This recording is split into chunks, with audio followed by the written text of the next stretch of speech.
मेरे साथ क्या हुआ कि मैं बहुत लोनली हो गया था। एक फेज मेरा ऐसा था कि जब मैं बहुत अकेला था घर में, एक काइंड ऑफ इमोशनल ईटिंग थी कि मैं घर पे अकेला हूँ, मेरे पास कोई है नहीं इमोशनल सपोर्ट के लिए। तो मैंने वहाँ पे फुल इमोशनल ईटिंग करनी शुरू करी और वही रीज़न था कि मैं रात रात भर मंगा के खाना खाता था, पिज़्ज़े मंगा के। इतना मैंने पिज़्ज़े खाए हैं उस समय, उस टाइम पे। There was a cupboard in my room जो सिर्फ बॉक्सेस से भरी हुई थी, पिज़्ज़ा के एम्प्टी बॉक्सेस से। लोग आके मुझे कहते थे कि तुझे सर्जरी करा लेनी चाहिए, तेरा कुछ नहीं होगा।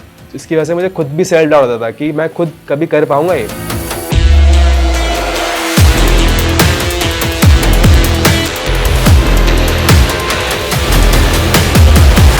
हेलो, आई एम अंश त्रिपाठी। मैं एक फिटनेस कंटेंट क्रिएटर हूँ और आज मैं आपसे अपनी एक फैट लॉस जर्नी, जो ट्रांसफॉर्मेशन जर्नी है, वो शेयर करने आया हूँ। मेरा वेट पीक पे वॉज 115 kgs और अभी मैं 80 kgs का हूँ, तो it is around 35 kgs which I have lost. Weight बढ़ना तो बहुत सारे रीजन थे। वैसे मैं बचपन से ही चबी किड था, एक हमेशा घर वाले मस्त खाना खिलाते थे, कुछ ना कुछ खिलाते रहते थे। बट पीक वहाँ पे आया जहाँ पे लॉकडाउन हुआ। सबके साथ यही हुआ, सब लोग घर में बैठे थे और मेरे साथ क्या हुआ कि मैं बहुत लोनली हो गया था। एक फेज़ मेरा ऐसा था कि जब मैं बहुत अकेला था घर में, एक कमरे में मैं रात भर बैठा रहता था सिर्फ। और वो दिसंबर का टाइम था जब मैं बहुत ओवर ईटिंग कर रहा था और एक काइंड ऑफ इमोशनल ईटिंग थी कि मैं घर पे अकेला हूँ, मेरे पास कोई है नहीं इमोशनल सपोर्ट के लिए। और थोड़ा मैं उस फैमिली में ऐसा लगता है मुझे कि मतलब मैं as a person reach out नहीं कर पाता लोगों से। तो मैंने वहाँ पे फुल इमोशनल ईटिंग करनी शुरू करी और इतना खाया कि I guess I was at 115 kg। मेरा भाई बाहर चला गया, मतलब नॉट बाहर चला गया, मतलब अपने काम को लेके वो बाहर चला गया आउट ऑफ इंडिया। मेरे पापा और मैं सिर्फ अलग अलग कमरे में रात में सोते थे क्योंकि ठंड का मौसम था।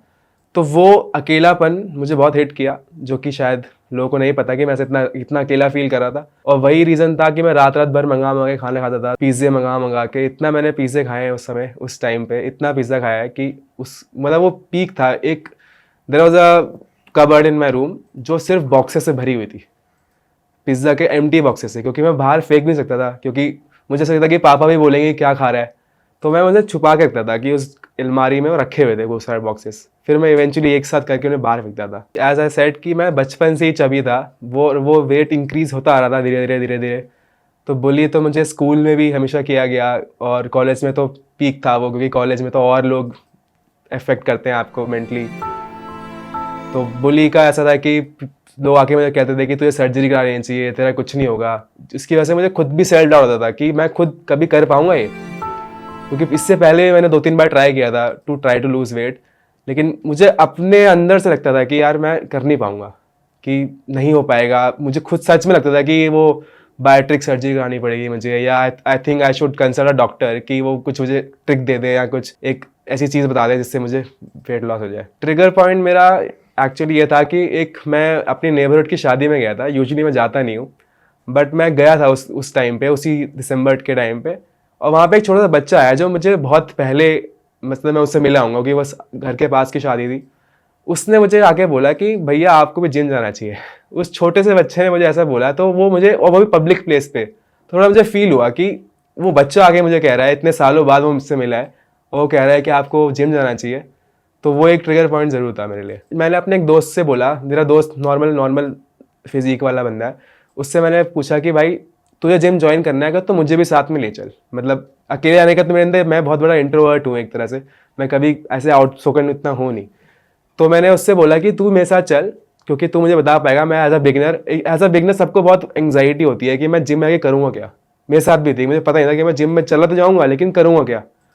तो मैं उसको लेके गया अपने साथ, हमने जिम ज्वाइन किया और उसने मुझे 1-2 वीक गाइड किया। और फिर मैं इतना उसमें इनटू इट हो गया कि मतलब मज़ा आने लगा मुझे एक तरह से। और आप जब ट्रैक करते रहते हो ना, तो आपको चेंजेस दिखने लगते हैं स्टार्टिंग से ही। तो वो जो चेंजेस दिखने लगे मुझे, और फिर तो मैं मोटिवेशन ऐसी हिट हुई कि मुझे लगता नहीं है कि अभी तक बंद हुई है। पिज़्ज़ा तो आई थिंक मैंने अगले 10-12 महीने तक नहीं खाया, क्योंकि ऐसा कोई, वो मुझे कहाँ से मोटिवेशन हिट करी मैं अभी मतलब मुझे ऐसा पता नहीं है कि क्या था वो, कि मुझे इतनी मोटिवेशन आ गई कि मैं रुका नहीं उसके बाद। बट वही कि जब मुझे चेंजेस दिखने लगे मेरी बॉडी में, तो आई स्टार्टेड रिसर्चिंग। इतना रिसर्च किया, इतनी चीज़ों के बारे में जाना, scientific terms, how to do it, what is different, flexible dieting क्या है, क्या खाना है क्या नहीं खाना है, ये सब इतना जानने की कोशिश करी। और वो जानने के बाद मुझे पता चला कि actually you can eat everything, but the thing is कि आप क्या खा रहे हो, कितना खा रहे हो, वो मैटर करता है। पहले तो डाइट बहुत ही ख़राब थी, क्योंकि ब्रेकफास्ट भी होता था, लंच भी होता था, उसके बाद बहुत ही हैवी स्नैक होता था शाम को, मोमोज या कुछ भी जो भी बाहर मिल रहा हो, एनीथिंग एंड एवरीथिंग।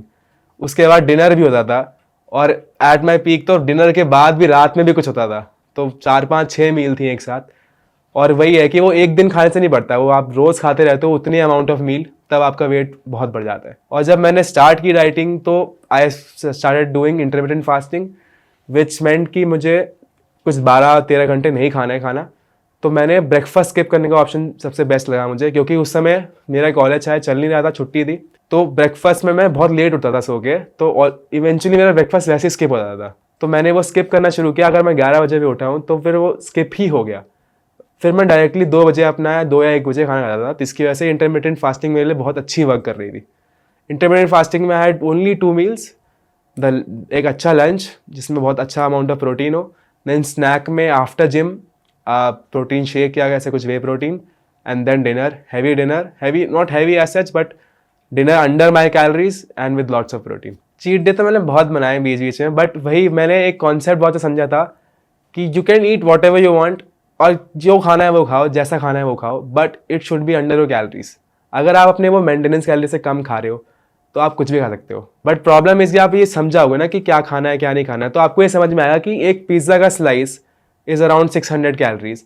तो अगर आप वो खा लोगे तो आपके बाकी दिन में कुछ नहीं खा पाओगे आप। बस आपको एक चीज़ ध्यान रखनी है कि आपको अपनी मेंटेनेंस कैलोरी से अंदर खाना है, चाहे आप कुछ भी खाओ। मतलब ये थोड़ा रिवोल्टिंग साउंड करेगा कि कुछ भी खाओ, but you can eat anything and everything if you are under your maintenance calories, और आप अपना प्रोटीन इंटेक फुलफिल कर रहे हो तो आपका वेट लॉस होगा। वर्कआउट मैंने पहले as a beginner normal strength training से स्टार्ट किया। स्ट्रेंथ ट्रेनिंग मैंने अकॉर्डिंग टू माई रिसर्च वो ये बोलती थी कि strength training is better than cardio, which is I also think किया कि strength training is better than cardio. सिर्फ कार्डियो पर रिलाई करना इज़ नॉट गुड, क्योंकि आपको वो बाद में प्रॉब्लम्स देगी और that is not sustainable as such. Strength training is most sustainable, fat loss done through strength training is most sustainable. Strength training में मैंने स्टार्ट करी अपने फ्रेंड के साथ, जैसे मैंने बताया, फ्रेंड ने मुझे बताया कैसे करना है क्या करना है। फिर उसके साथ करते करते I used to do 10 minutes of treadmill walks. उस 10 मिनट के ट्रेडमिल वॉक से मेरे इतना पैर में दर्द होते थे, जो कि मतलब अनबेरेबल लगता था कि मैं 10 मिनट कुछ कर पा रहा हूँ। सिर्फ चलने की बात हो रही है, चलने में मुझे दर्द होता था पैर में। तो स्ट्रेंथ ट्रेनिंग फेल्ट ईजियर, क्योंकि आपको तो डिफरेंट चीज़ है वो वॉकिंग से, बट वॉकिंग में मुझे बहुत परेशान करता था। तो I started doing strength training और tracking everything from my weight to my waist size to what food I eat. उसकी वजह से मुझे डेली चेंजेस दिख रहे थे अपनी बॉडी में, which kept me motivated enough to do this. सबसे बड़ी मिस्टेक जो मैं देखता हूँ लोगों में आजकल, क्योंकि मैं कंटेंट वगैरह बनाता हूँ तो लोग मुझसे पूछते भी हैं कि ये है वो है, सबसे बड़ी मिस्टेक इज़ कि पीपल फोकस मोर ऑन कि कितना कैलोरीज बर्न हुई है, उस पर फोकस मत करो, क्योंकि burning is an additional thing. You focus on creating the calorie deficit. आप कम खाना, अपनी मेंटेनेंस से जब कम खाना शुरू करोगे आपका वेट लॉस होना शुरू हो जाएगा। ऐसा नहीं है कि नहीं होगा, वो 100% शुरू हो जाएगा, क्योंकि जितनी कैलोरीज आपकी बॉडी को चाहिए वर्क करने के लिए आप उससे कम खा रहे हो। तो ऑफकोर्स वो आपकी ग्लाइकोजन स्टोर्स जो हैं उसको ही यूज़ करेगा अपनी बॉडी को चलाने के लिए। आपका वेट लॉस स्टार्ट हो चुका है। आप डोंट फोकस ऑन कि मैं दौड़ूंगा तो मुझे 1000 कैलोरी बन जाएगी, उससे कोई फ़ायदा ही नहीं है। That is all an extra, कि आपने दौड़ा तो 1000 एक्स्ट्रा बर्न हो गई, लेकिन जब तक आप वो डाइट वाला मेंटेनेंस नहीं बनाओ तब तक फ़ायदा नहीं है। अगर आप ओवर खा रहे हो फिर 1000 करके दौड़ के कम कर ले रहे हो तो that is not sustainable at all. मेरा एक सिंपल मैसेज है कि एक लाइन कि calorie deficit is the key.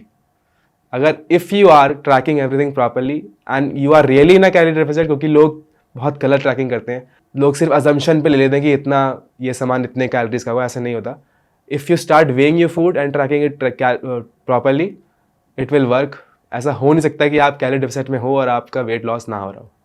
अगर आप कैलोरी डेफिसिट में हो और आपका वेट लॉस नहीं हो रहा है, इसका मतलब आप कैलोरी डेफिसिट में नहीं हो, आपने कुछ गलती करी है ट्रैकिंग में या किसी फूड वेइंग में या किसी चीज़ में आप गलती कर रहे हो। जस्ट मतलब वही डाइट फिक्स कर लो, यू आर देयर, मतलब आपका वेट लॉस स्टार्ट हो जाएगा।